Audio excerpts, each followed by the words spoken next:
Hello everybody, and thank you for joining me. This is Ciara from Ciara T Designs, and today I have these really fun watercolor and bird cards to share with you guys, so let's jump right in. So as always, I'm going to cut down my cardstock. My card panels will be watercolor paper for this, and I prefer a cold press watercolor paper, so I do have a lot of texture in them, so keep that in mind just for the embossing part of this card, just because it does make it a little more interesting. But I'm cutting those down to be about a quarter of an inch smaller than my A2 base, which when scored is 4 1/4 by 5 1/2. And I am going to give them a black mat. It is just my preference. You could leave it off and just have the white border instead, but I do kind of like the black mat. So I'm going to cut that down to be 1/8 of an inch smaller than my A2 base, giving me just a nice thin layer all the way around. So I'm going to white heat emboss a Simon Says stamp background stamp that I got. I want to say it came in my Black Friday box last year. I think it could have been the year before, so I don't think this is still available. If it is, it will be linked and listed down below as always, but I'm not sure that this background stamp is still available. So I would use any background stamp you have on hand. It could be words, it could be flowers, it could be anything. You kind of, maybe not flowers, because you kind of want something abstract. So I would be more like letters or words, maybe waves, something a little more abstract. And I'm going to white heat emboss. So this is the Simon Says Stamp Sparkle Strands stamp. And I'm going to white heat emboss that onto my watercolor cardstock. And I did have a little section there kind of embossed, or like the powder got stuck. So I just cleaned it off with a watercolor brush that I have on hand. And then I just make sure to clean my brush. I have a dirty ink pad here. My Versamark, this one specifically, I have a clean one as well. I use when I'm stamping on something that I'm going to emboss in a color, because it doesn't matter that you can see the ink lines because they're going to get covered up by the white embossing. But if I was going to clear emboss something, which you could also do with a white background paper, I would use a clean Versamark pad so that you couldn't see the lines, because you will be able to see them underneath the clear embossing powder. Now I do have a Waffle Flower Mat that normally holds my cardstock in place, but when I'm using my anti-static powder tool, it kind of makes it slide around. So that's why you see me shifting the paper around a lot, because it doesn't get held there well while the embossing powder tool is being used, because it loses the stick. So I do have to clean the Waffle Flower Mat after I do something like this. And you can kind of see some ink stains on there. I need to clean it anyways. But that is why it shifts around, even though I do have that mat in the base holding stuff. It just can't hold it in this case. So once I've done that, I'm going to heat emboss all of the embossing powder. And I like to tip it in the light. I find that's probably the easiest way to make sure that it is completely embossed. And I do find that watercolor cardstock tends to absorb some of the embossing. I've always found this. It doesn't seem to matter what embossing powder I use or what watercolor paper I use. It always seems to just absorb it a little bit. So you don't get quite the same effect as you would get on like my hammer mill, which is what I would normally emboss if I wasn't doing something with a bunch of water. But it still works really well and it looks beautiful. It's just that you end up with kind of a different effect in the embossing. It ends up looking a little bit more ragged, if that makes sense. I'm not sure if that's the right word, but it doesn't come out as sharp and as crisp as it usually does. And it's perfectly okay, especially for something like this, because I'm trying for a more abstract look. So it fits this design a lot better, but that is something to keep in mind. So if you're embossing on watercolor cardstock and it seems like it's not doing it very well, I have found personally that that's just how that paper does. So there's nothing wrong with it. It just kind of does it a bit different. Now for the watercoloring in the background, I'm going to use 3 reinkers. These are the Distress Ink reinkers, not the oxides. And I have Twisted Citron, Kitsch Flamingo, and Salvage Patina. And I just thought these colors would go really pretty together. They're fun, they're vibrant. You guys know I love vibrant colors. And they'll blend without creating anything kind of odd in the color blends, because I am going to also splatter a bunch of water on this to kind of make them move, give me a more blended look, because you're trying for something abstract. We're just adding a bunch of color. It doesn't matter where it is. It doesn't matter how much you have. You can change any color you want for this. And like right here, I just added some water. I'm kind of moving it around. And that's really the goal here, is to just color the background so that you can see these fun strands. And then that's kind of the only place there's going to be color, because when I bring in the birds in the branch, they're just black. They're just silhouetted images. So this is kind of where all your color and vibrancy comes in. And it's just kind of a fun background. And you could recreate this with anything. If you don't have, here you can see aqua kind of comes and helps. If you don't have, something kind of abstract, you don't have to add that the embossing in the background. You could just add some color across the background and just have it be there. Like, you don't have to have these strands. They just kind of add some interesting texture. And of course, you can see here Aqua's trying to help me. She's trying to steal a paintbrush. She tries to lick the ink every once in a while. Like, she's just so helpful. I'm so glad I have such a helpful supervisor. See here, I have to keep her away from the ink because she will lick them and then her face is colored. It's a learning process whenever I paint anything with her because she's so fun. But yeah, so that's pretty much the color additive here. And then I'm going to heat set them. This is just because I want to speed up the drying process. You could set them aside and let them dry naturally. I get impatient and don't like to do that, but you absolutely could. And then we're going to jump into cutting the focal images. So I'm going to use the Tim Holtz Silhouette Birds and the Tim Holtz Garden Greens dies. I don't know if either of these are still available. As always, like I said, I will link and list them down below if they are. But if they are not, you could use anything here. You could use, there was a really cool set of cats that Tim Holtz did. You could put a cat on a branch. You could just have like a pretty, like any silhouetted image would work here. I just chose the birds because I haven't used them in a long time, pretty much since they came out. And so I just really wanted to add them to this and have them just be the focal of something kind of pretty. Now I am going to splatter on a little bit of Perfect Pearls that I keep mixed up in a mini mister bottle onto the backgrounds, just for a little bit of added shimmer and shine, just because I love that look. And then yeah, we're going to die cut those images. So I just want to quickly talk about my tulip collection. If you guys watched the video that was just happened, you will know that I've already talked about this. But if you have not and you're interested, I have a collection coming out. It is my first stationery collection.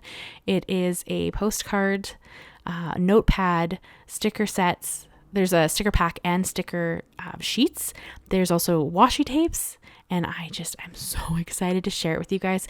It comes out the 15th of June at noon PST. I will have an email that breaks down everything. I will have a video that shows you all of the images and all the items that I'm going to have. And it's all hand-drawn and handmade by me, except the washi tapes. I did have to order those, but I am incredibly excited. So keep your eye out for that. If you're interested in being, kept on the loop on that, you will want to join my email list. There is a link in the description. And that just kind of keeps you up to date with whatever's going on in the back of my life here in the background. So I will have updates on there. I will also have in the email, as soon as I do I'm going to do like a reel of creating my Perfect Pearls mist. I have had questions about that for a long time. People ask how I make it, how much I put in, and it's really difficult to answer that question because there's no exact measurement. It's just, I eyeball it. So I will have a video coming with that information. So I would also, share that in the email when it comes out. So if you want to stay up to date on anything, that is kind of the best way to do. So that is, like I said, in the description, so you can go check that out. But so you can see here, I'm just adhering the branch down with some Nuvo Deluxe glue. I adhered it just flat, and I changed where the branch was. So on some of them, I have it coming in from the left side, some of it's coming in on the right side. I just thought that would kind of create a fun and interesting design for this set. So they still go together. The colors all match. The birds are all from the same set. The branch is the same branch. It's just different because I've turned it. And then I'm going to pop up the birds. These are thin foam squares. They are about an 1/8 of an inch thick. So they're incredibly thin for a foam adhesive, embellishment. And I just love that little bit of extra dimension in my card because I do like to mail my cards. So I try to keep them interesting, but still flat enough to ship easily or to mail easily. So I do kind of do that pretty consistently. So that is what I've done there. And I am going to add just a little bit of glue in a moment to the feet so that they're actually sitting on the branch. Because of course, with the foam squares, the feet are sitting up just a tiny bit. But I want it to look like the bird is actually standing on the branch. So I will bring in my Nuvo Deluxe glue again in a moment and just make sure that they're actually adhering adhered to the branch, so they aren't floating when you actually look at it. But I thought that was kind of fun. Now, I struggled a little bit with the sentiment for these cards. I went back and forth about even adding a sentiment because I kind of felt like I didn't know what I wanted them to be. And that is one thing with card making. You can leave the sentiment off and you can, go add it later. But because I'm teaching you guys something, I try to make a complete project so that you can see what I would do or where I would put it. So I went back and forth a couple of times on what I wanted the sentiment to be. But in the end, I went with this really small just because. And I thought it would just fit really well because it doesn't take up much space. It doesn't catch your eye drastically, so that is what I went. I stamped it 4 times on a scrap piece of hammermill cardstock, and then I'm going to bring in my mini trimmer and just cut these into little labels. You could use a die if you wanted to. You can use the regular size trimmer if you want to. This is just kind of, I rarely get to use this one, so I thought it'd be fun to bust it out and create these little labels for the sentiment. And I just cut them out into small sentiments. And in the end, I decided I wanted to add like a drawn stitch line around them. You could completely skip that step. I just thought it was fun and added a little bit of extra texture. Again, that's something that I really enjoy, but it isn't necessary. So you could, not do that if you'd prefer not to. I used a really thin Copic marker. It was a multi-liner. I think it was in 0.05. That's how thin that was. And I just drew little lines kind of mimicking the stitch detail around the stamp of the sentiment. So you can see it here in a moment. You probably see it better when I hold the cards up at the end, but I did go and just add that little detail just to give it a little bit of something extra, but excuse me, it isn't necessary. So keep that in mind as well if you don't want to add something like that.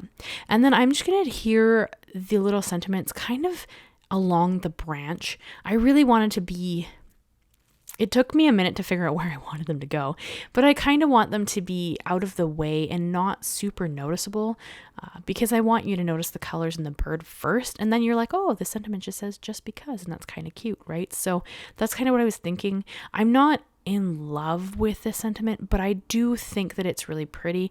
You could maybe add a small die cut word as well, like hello, something like that. I went back and forth about white heat embossing on black cardstock the sentiment instead, and I thought that it would take away from the bird and the branch, so I ended up choosing not to do that. But there's no right or wrong here. You can really do anything you like and what works for you and what you have in your stash. So I kind of just always make it work. But that's kind of what I was thinking there. And I think that it turned out really pretty in the end. I am going to bring in some pearl embellishments. You guys know I love the pearls. They are my favorite embellishments. And I did weigh these down underneath my my cutting pads because they were still sitting on my desk because I had just cut the birds in the branch, right? So I put them underneath there to make sure that the watercolor cardstock actually adheres flat, because that can be an issue sometimes to get it to go flat after it's curled up from being heat and being water and all the things, all the elements. It likes to warp. So this was kind of the easiest way to just weigh them down and make sure they adhere to completely flat. And I am running out of glue here, so you're going to see me actually pull out a different bottle of Nuvo Deluxe. It came with my the glue press. You're going to see me when I go to do the pearls. That's why it has such a beautiful fine tip, is because it's the glue bottle from the glue press, because I'm running out of Nuvo Deluxe glue that is in not that fine tipped bottle. So But yeah, so I had a lot of fun creating these cards. I think that they turned out really fun. I like the background. The background kind of looks like rolling hills. I know that's not its intention because they called it Sparkle Strands at Simon, but to me, it kind of ends up looking like you just have really fun, hills behind the bird. So I thought that was kind of a cool way to have that look a bit differently. And I really enjoyed them. So they turned out really pretty, I think. And it was kind of a different, I'm always trying to come up with different ideas to share with you guys. So I go through my stash and I find items I haven't used in a long time. Like the branch I'd never used. And the birds I did use, but it was quite a while ago when they first came out. So I really try to come up with ideas of things I can use in my stash that I haven't touched in a long time, so that I have to think outside the box and do something a little fresh and interesting. Like I try not to recycle ideas that I have. It does happen every once in a while, but I try to give you guys new ideas so that you're inspired to create with whatever you have on hand. So I think that's a lot of fun. But so here I've brought in, these are the cream pearls. Like I told you guys in the last video, I'm out of white pearls. I'm going to pout about it a little bit, but I do have cream pearls. So I brought those in because the watercolor cardstock is actually off-white anyways. So it does lean really beautifully towards being a slightly different color with the pearls. And I opted to add more than my usual across the front. I added 7 instead of 5, just because I thought that it fit that space a little bit better. And I kind of circled them around the bird on the branch as well. That's kind of the intention. They're kind of all lined up specifically around the birds to give you just kind of a, I don't know, it helps where I want your eye to go, I think. So that is the cards I have for you guys today. I hope you've enjoyed them. I am going to bring in just a little bit of white gel pen detailing on the birds. You could skip this step as well if you didn't want to. But I just like the little bit of highlighting. I feel like it gives it a little bit more life. I did not add a dot for the eye. You absolutely could. I did not. I kind of just highlighted a little bit on the back, the front, and then the feet, just to add a little bit of something to look at. But I thought that they turned out really pretty and kind of cute. So I had a lot of fun creating these cards. I hope you guys have enjoyed them. I hope you'll let me know your thoughts. As always, I do read all of the comments. Sometimes it takes me a little bit of time to respond. It just totally depends on what I have going on at the moment. But I always respond. So if you ever have any questions, concerns, thoughts, share them with me. I'm more than happy to read what you guys have going on. And I always respond. It just sometimes takes me a minute.